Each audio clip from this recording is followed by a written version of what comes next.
enemy 벌써부터 고개 숙여 받아 energy 절대만 포기 you know you're not lonely no one is 병은 나보다 예뻐 Can I get a little bit of hope?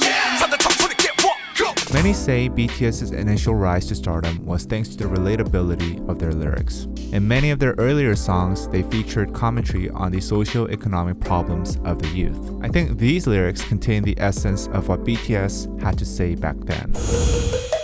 3포 세대 5포 세대 그럼 난 6포가 좋으니까 6포 세대 언론과 어른들의 의지가 없다면 우리 쌍초식처럼 배려해 They call me Baepsae You watch it 이 세대 빨리 chasing 환상적인 내 계단이 팽팽 The key to really understanding these songs is understanding who the Empo generation is. This is the generation that BTS's early social commentary is targeted at, and understanding this will help you understand their library on another level, as well as understanding Korea. Empo generation was a term coined on millennials who gave up on what previous generations considered a fact of life. N refers to an undefined number, whereas Po is an abbreviation of pogi, which means give up. The roots of this term first came in the early 2010s, with Sampo generation referring to millennials who gave up on three things: dating, marrying, and raising children.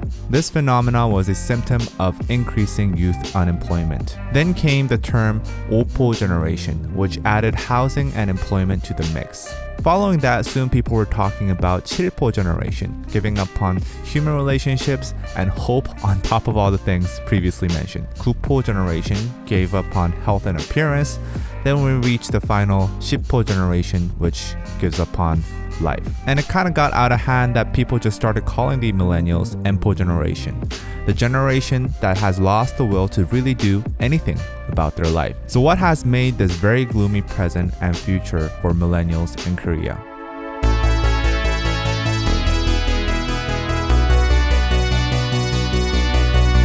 To really dissect this matter, we have to go back into history, to the baby boomers. We call them the 386 generation in Korea, and they are the parents that gave birth to the millennials. Unlike the Empo generation, the baby boomers of Korea had a much more hopeful outlook into the future, albeit being around a poorer environment growing up. Coming off the Korean War, the country experienced extremely rapid industrialization and development. From being one of the poorest countries in the world, the post-war efforts to recoup the country were very successful, and thus the baby boomers grew into a huge booming economy with many jobs to go around. Pun intended. Graduating college from this time meant that you were basically guaranteed a job and a career, and many of this generation enjoy the leap to middle class thanks to a college degree. From this experience, they imposed high expectations and strict standards to their children's education. Millennial Koreans like me went through rigorous tutoring and schooling, always hearing the parents say, if you go to a good college, your life will be comfortable. Or, you'll be thankful that I put you through this when you grow up. 글로벌 인재가 서로 연결되어 4차 산업혁명 시대에 혁신적인 성과를 창출하고 늘 한 발 앞선 행동으로 미래 산업의 변화를 주도하고 When millennials finally made it to university and started actually looking for jobs, they realized that this could not be farther from the truth. Korean society had changed. No longer was a college degree anything more than a single line on the resume. About 80% of Korean millennials were college educated. Compare that to below 30% of their parents' generation. Furthermore, Korea's economic growth has stagnated drastically compared to the 80s, and more mature industries requiring higher technical abilities were set in place, leaving an overwhelmingly large number of inexperienced college graduates unable to find a job. Millennials saw this as a betrayal. A survey conducted in 2019 showed that 74% of respondents in their 20s disagree with the statement, hard work pays off. The parents had told them that everything will work out once they go to college and studied literally night and day in high school. My school, for example, started at 7 a.m. and ended at 10 p.m. However, what was waiting on the other end was all-time high rates of youth unemployment. Meanwhile, baby boomers and media stated that millennials weren't trying hard enough. Huge resentment between the two generations emerged. 요즘에도 왜 이렇게 끈기가 없냐? 뭐 좀 가르칠만 하면 그만두고 배울만 하면 그만두고. Youth unemployment was just the start. If they were lucky enough to find a job, then the extreme housing prices awaited them. Throughout the past decade, average apartment prices in Seoul nearly doubled.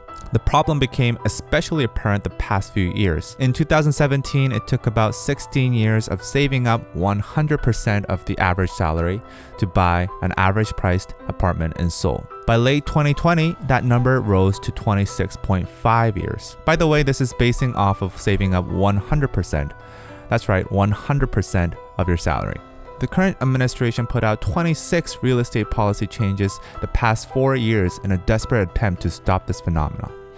However, with each policy announcement, loans became harder to get for the youth, and panic buying ensued among baby boomers and the rich, driving up the prices even higher and making home ownership a long-gone dream for much of the Empo generation. This led to millennials giving up hope on marriage or even the hope of moving out of their parents' house. Most of my friends who are now in their 30s still live with their parents. This led to the Empo generation losing their will to work. Upon seeing real estate values jump up by the hundreds of thousands of dollars within just months, being employed began to look very pointless and a for sure way to just remain poor. Mind you that these are not fancy mansions or penthouses I'm talking about, just any regular apartment in Seoul. The chances are if you want to get a home in a middle-class neighborhood, then you would need about $1 million.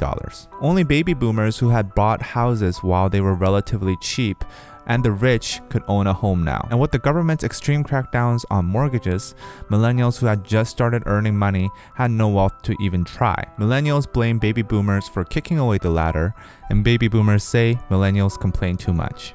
Those who got rich via real estate get richer thanks to the real estate bubble, and the poor get to live in their parents' house. This is essentially what led to the spoon theory mentioned in BTS's Baepsae. To top it all off, due to the aforementioned conditions, Korea's birth rate has plummeted to 0.84 per couple, the lowest in the world. In Seoul, that number drops to 0.64. The rapidly aging population means that by 2040, a third of Koreans will be over the age of 65. The burden to take care of the elderly will be on the shoulders of the shrinking working population, and Korea's national pension fund is expected to be completely depleted by 2056. Millennials will pay for the pensions their entire working career to receive nothing when they actually do retire. And of course, they are not happy about that either.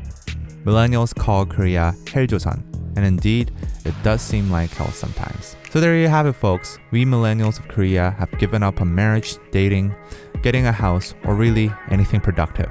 We just want to do crypto and get rich. This type of environment has fostered some very dark humor on internet communities.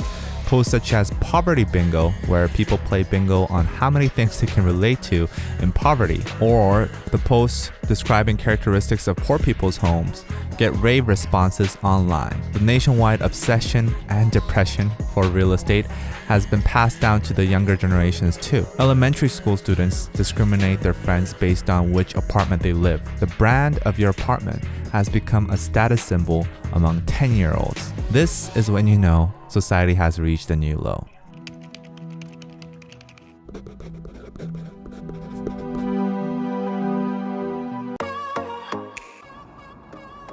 지금 뭐 하는 건가? 죄송합니다.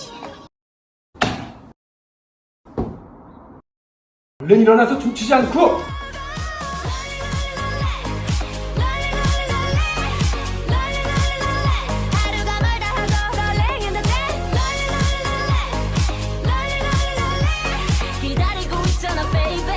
These are TikToks that politicians posted the past few months in their effort to gather votes of the millennials. With the presidential election happening next year, many politicians are busy making reels and TikToks to be relatable. These people seem to be completely unaware of the core of our problems. What we want is a more livable society, not politicians dancing to Brave Girls Rollin'.